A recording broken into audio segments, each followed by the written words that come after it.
নমস্কার বন্ধুরা, সবাইকে স্বাগত জানাই আমার নতুন একটি ভিডিওতে। তো আমি এর আগে অনেক গ্রাফটিং করেছি, জবা গাছের করেছি, বোগেনভিলিয়া গাছের করেছি।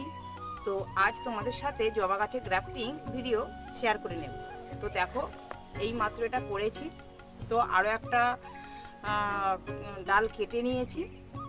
তো কিভাবে করছি তোমাদের সাথে সেটা শেয়ার করে নেবো, যাতে সবাই গ্রাফটিং করতে পারো। আর গ্রাফটিং খুব সহজ পদ্ধতি, তোমরা চাইলে তোমরাও করে নিতে পারবে। এর ফলে কী হবে, তোমাদের গাছের সংখ্যাও বাড়বে। আর তোমাদের ছাদ বাগানে যেসব হাইব্রিড জবা বা উন্নত প্রজাতির জবা আছে, তোমরা চাইলে সেগুলোর সংখ্যা আরও বাড়িয়ে নিতে পারো। তো গ্রাফটিং করার জন্য কী লাগবে, প্রথমে দেখো, প্রথমেই লাগবে রুট স্টক। এই যে আমি এই রুট স্টকটা রেডি করে রেখেছি।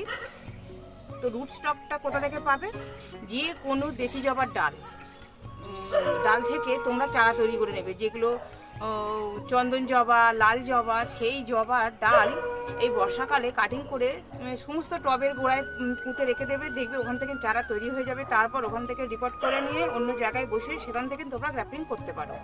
তো আমি এইভাবে রুট স্টক সবসময় রেডি করে রাখি সারা বছরই, কেননা আমি যখন তখন গাছের ডাল পেলে আমি তখনই গ্রাফটিংটা করে নিই।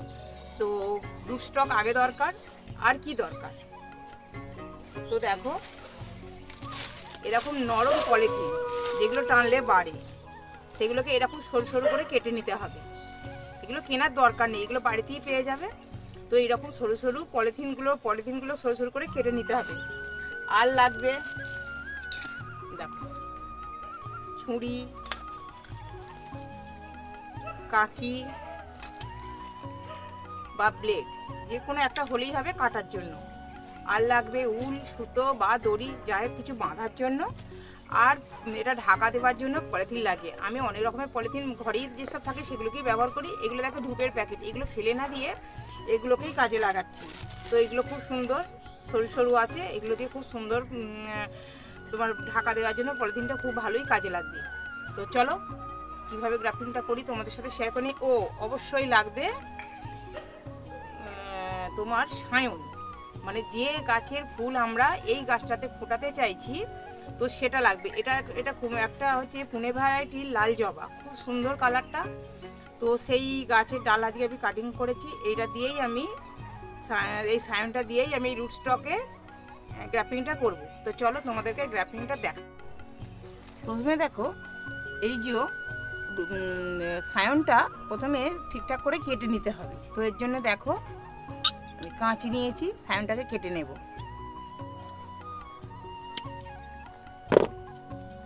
সায়নটা সবসময় এইরকম মাপেই কাটতে হবে।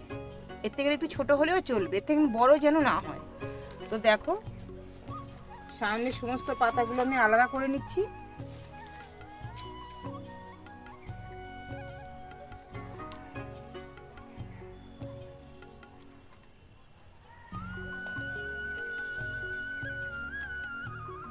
এর কিন্তু একটা পাতাও রাখা চলবে না, সমস্ত পাতা কেটে ফেলে দিতে হবে। তোমরা এগুলো হাতের সাহায্যেও করতে পারো, কোনো পাতা রাখা চলবে না। সায়নটা কিন্তু এর থেকে একটু ছোট হলেও হবে, কিন্তু এর থেকে বড় হলে হবে না, প্রচণ্ড লম্বা হয়ে যাবে। তো দেখো, সায়নটা এই মাপের কেটে নিতে হবে। এবার সায়নের দু সাইডটা ছুলে নিতে হবে।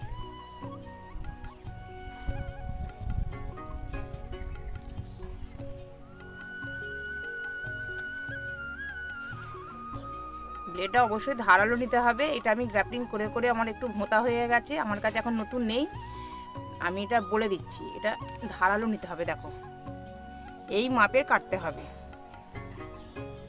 দু সাইডটা এই মাপে ছুলে নিতে হবে। এবার এইখানে আমি যতটা অংশ ছুলে নিয়েছি ততটা অংশই কিন্তু আমাকে এখানটা কাটতে হবে। তো দেখো, এখানটা মাঝ বরাবর কেটে নিচ্ছি। সাইড দিয়েও কাটলে হবে, যদি মোটা ডাল হয় তো সাইড কাটলেও হবে, সেখানে তোমরা একটা ডালে দুটো গ্রাফটিং করতে পারো। আমার ডালটা খুব একটা মোটা নয়, তাই আমি মাঝ বরাবরই কেটে নিচ্ছি। দেখো, কেটে নিয়ে এটাকে সমান করে বসাতে হবে, কোনো একটা দিক সমানভাবে মেলাতে হবে। একটা কথা বলে রাখি, যে অনেকে দেখেছি এইখানে রুট হরমোন ব্যবহারের কথা জিজ্ঞাসা করে। এখানে রুট হরমোন লাগবে কেন ভাই, এখানটা তো আমার কোনো শিকড়ের দরকার নেই, এখানটা আমার শুধু জোড়া লাগানো নিয়ে দরকার। দেখো, খুব সুন্দরভাবে বসিয়ে দিয়েছি। একটু সামনে থেকে দেখাই, দেখো খুব সুন্দরভাবে, কোনো একটা দিক কিন্তু সমান করতে হবে। আমার এটা দু সাইডটাই সমান হয়ে গেছে, খুব সুন্দরভাবে বসে গেছে। এবার এটাকে খুব শক্ত করে বাঁধতে হবে। বাঁধার উপর কিন্তু গ্রাফটিংটা অনেকটা নির্ভর করে। বাঁধাটা কিন্তু ঠিকঠাক হলে গ্রাফটিংটা 100% সফল হবে। খুব টাইট করে বাঁধতে হবে। আর এইরকম নরম প্লাস্টিক যেগুলো বাড়িতে পাওয়া যায়, আমি কিন্তু সেগুলো সব রেখে দিই। গ্রাফটিং করার জন্য আমি সব রেখে দিই গুছিয়ে গুছিয়ে। এগুলো কিনতেও পাওয়া যায়, কেনার কোনো দরকার নেই, মানে কোনো খরচেরই দরকার নেই। সবই কিন্তু বাড়িতে পাওয়া যায়। গ্রাফটিং করতে যা যা লাগে, দরকার লাগে, সবই কিন্তু বাড়িতে পাওয়া যায়। এগুলো হচ্ছে সেই প্লাস্টিক যেগুলো টানলে একটু বেড়ে যায়। তোমরা এইটা দিয়েও শক্ত করে বেঁধে নিতে পারো। এর উপর উল দিয়েও শক্ত করে বাঁধতে পারো। আমি সবসময় এর উপর উল দিয়ে একটু শক্ত করে বেঁধে নিই, যাতে বাঁধনটা খুব সুন্দর হয়। বাঁধনটা যত ভালো হবে, গ্রাফটিংটাও তত তাড়াতাড়ি সফল হবে। আর এর বাঁধনটা পলিথিনটা কতদিন পর খোলা হবে? পলিথিনটা অন্তত 1.5 থেকে 2 মাস পর আমি খুলি। এর আগে নয়। এর আগে হয়তো জোড়া লেগে যায়, কিন্তু আমি খুলে একটু দেরি করি। 1-1.5 মাস পর তো বটেই।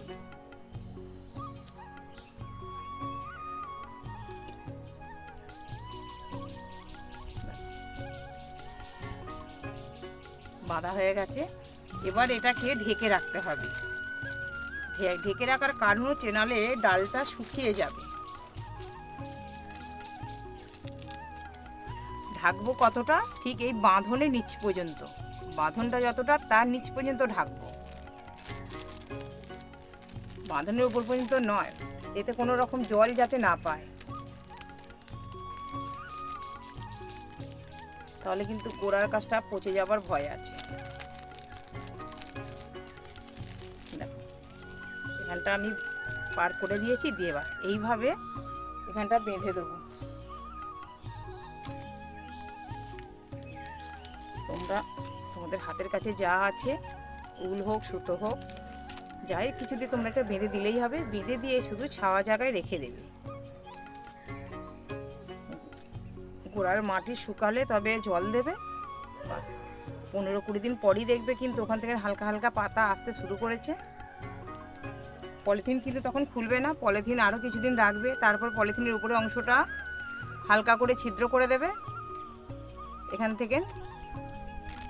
তাহলে কি হবে, দুটো পরিবেশের সঙ্গে খাপ খাইয়ে নিতে পারবে। তারপর পলিথিন খুলে, আমি কি করি, পলিথিনটা খুলি না, এই গোড়াটা শুধু খুলে দিয়ে হালকা করে রেখে দিই। তারপর আস্তে আস্তে পলিথিন খুলি। যত দিন যায় পলিথিন খুলি, যত দেখি পাতা সুন্দর গ্রোথ আসছে, তারপর খুলি। তারপর একে রোদ ছাওয়ায় রাখি, তারপরে রোদ্রে রাখি। তো দেখো আমার গ্রাফটিং কিন্তু কমপ্লিট হয়ে গেছে। তো দেখাই একটা, আমি 1 রকম, 2 রকম, 4 রকম, 6 রকম, সব রকমই গ্রাফটিং করেছি। এই গাছটায় দেখো 10 রকমের গ্রাফটিং করেছি। অলরেডি 18 রকমটা সাকসেস হয়ে গেছে। এগুলো অনেক দিন আগেই করেছি, শুধুমাত্র বাঁধনগুলো খুলিনি। এখানে কিন্তু নতুন নতুন পাতা সব এসে গেছে। এগুলো এখানে 2টো করেছিলাম, সেগুলো শুকিয়ে গেছে, যার জন্য এটাকে আবার পরে নতুন করে করেছি। কিন্তু নতুন করে করার পর এটা সাকসেস হয়েছে। কিন্তু এখানে ডালটা একটু রুগ্ন ছিল। সবসময় কিন্তু হেলদি ডাল নিতে হবে। ডাল যদি ভালো হয় তবেই কিন্তু তোমার গ্রাফটিং সফল হবে। এটা রুগ্নই ছিল, মানে গাছটা মরে যাচ্ছিল, তো তার ডাল একটা নিয়ে করেছি, তো এই ডালটা শুকিয়ে গেছে, নষ্ট হয়ে গেছে। এটাকে খুলে দিয়ে আমি নতুন করে আবার করব। দেখো এটা নষ্ট হয়ে গেছে, এটাকে খুলে দিয়ে আবার নতুন করে করব। এটা সাকসেস হয়েছে, আরও কিছুদিন পর খুলবো। বাস এতে তাহলে 10 রকমের গ্রাফটিং সফল হয়েছে। তোমরাও চেষ্টা করো, তোমরাও পারবে, খুব সহজ পদ্ধতি। আমি এইভাবেই কিন্তু অনেক গ্রাফটিং করেছি। চলো, এগুলো আমার সমস্ত গ্রাফটিং করা গাছ। দেখো বাঁধন কিন্তু এখনো খুলিনি। এগুলো খুব সুন্দর পাতা বাড়ছে, পাতাগুলো খুব সুন্দরভাবে বাড়ছে। গাছগুলোর গ্রোথ খুব ভালোই আছে। এখানেও আছে, এখানে আছে। এটা অলরেডি ফুল হচ্ছে, অনেকগুলো ফুল ফুটে গেছে। আর এইদিকে ডালটায় ফুল হয়নি। এটা মাল্টি গ্রাফটিং করেছি 2 কালারের। কোনোটায় 2 কালার আছে, কোনোটায় 4 কালার আছে, বা কোনোটায় একটাও আছে। এটা যেমন একটা আছে, তো এটাতেও একটা আছে। দেখো এগুলো আমার সবই গ্রাফটিং করা গাছ এখানে রয়েছে।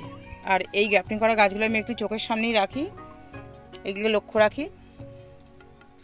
তো এতেও কয়েকটা কালার করেছি। আর এখানে কয়েকটা ডাল আছে, এগুলোতে আবার নতুন করে করব। তো তোমরাও চেষ্টা করো, অবশ্যই পারবে। তো ভিডিওটা দেখার জন্য অসংখ্য ধন্যবাদ। যদি ফেসবুক থেকে দেখে থাকো তো অবশ্যই পেজটিকে ফলো করো, আর যদি ইউটিউব থেকে দেখে থাকো তো চ্যানেলটিকে সাবস্ক্রাইব করে পাশে থেকো আর দেখতে থাকো নতুন নতুন ভিডিও ছাদ বাগানের। নমস্কার।